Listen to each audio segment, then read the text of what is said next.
Николай Баков, кмет на град Перешница. Регина Мустафова, кмет на село Устина. Мария Манолова, кмет на село Брестовица.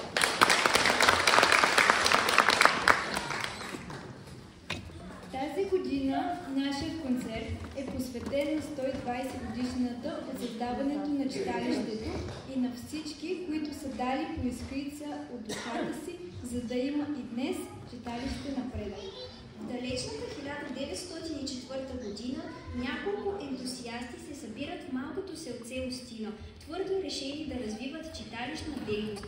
Инициативата е на учителя Георги Стоянов, Стоян Ковачев, Илия Станчев и Тодор Спасов.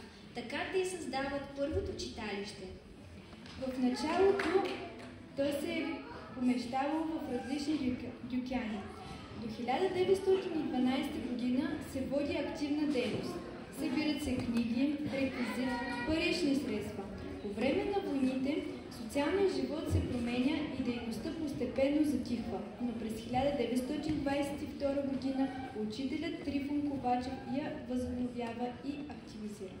През 1928 година семейство Мария и Антон Ковачеви даряват имот с къща, за да има читалището свой дом. Читалищната дейност в село Устина вече има своите първи успехи и десетки съмишленици и почитатели. Поколения след поколения, цели родове са свързани с театъра към читалището. Първото представление се състои на 7 януари 1921 година. Изнесена е комедията Колю Воденичарят. От създаването на театралната трупа до 2004 година се изнасят по 4-5 представления годишно, като за този период към групата се присъединяват много нови самодейци. През 1956 година е направена първата копка на сградата на днешното читалище, а през 1959 година културната дейност на читалището се премества в ново построения дом на българщината, дом за творчество и изяви, духовен център и стожер за българското самосъзнание. Длъжността секретар-библиотекар заема Златан Златанов, който става и ръководител на театралната група. На 5 октомври 1961 година отдел Просвета и култура Пловдив разрешава да се разкрие първата детска музикална школа за акордеон. По-късно се създава школа за гадулка. Формират се вокална група за стари градски песни, група за народни песни, битов състав, група за художествено слово. От 1985 година до 2003 секретар-библиотекар става Гроздана Ковачева. През 2003 година е и последното представление на театралната група. Тя се разпада поради липса на средства, с което дейността им замира за няколко години. През 2004 година името на читалището се променя на Напредък и изцяло се сменя ръководството.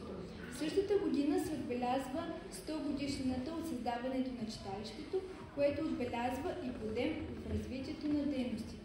В 2005 година започва работа детска танцова група Ритъм с ръководител Любомира Барбова, но поради напускане на художествения ръководител осъществува само една година.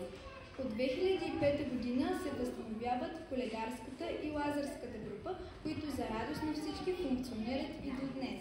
Детска фолклорна група Устинци е създадена 2008 година с ръководител Петя Гугова. Групата взима участие във всички общоселски мероприятия, в районни и общински прегледи, прави и самостоятелни концерти, спектакли.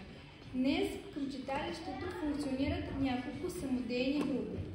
Женска вокална група за стари градски народни песни с дългогодишен ръководител Катерина Велкова.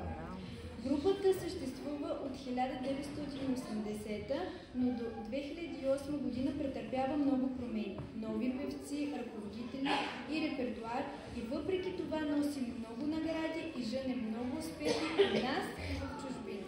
През 2013 година група за родопски песни започва своята дейност под ръководството на Миглена Матева. И въпреки многото промени, тя и до днес продължава дейността си и под вещото ръководство на Мария Василева. Групата е носител на много награди на национално и общинско ниво.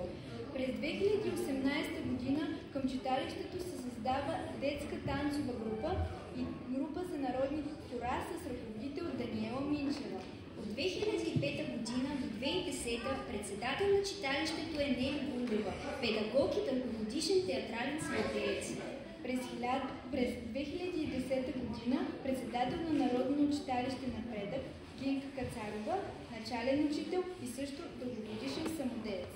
Това е само част от богатата история на 120 годишната дейност на Народно читалище Напредък, събрала мечтите, живота и творческата реализация на десетки и стотици читалищни дейци, самодейци и самишленици. Многобройните награди, отличия бележат пътя към духовното обогатяване и културен възход на село. Затова и празникът, посветен на 20 годишната на читалището, е и празник на цяло село.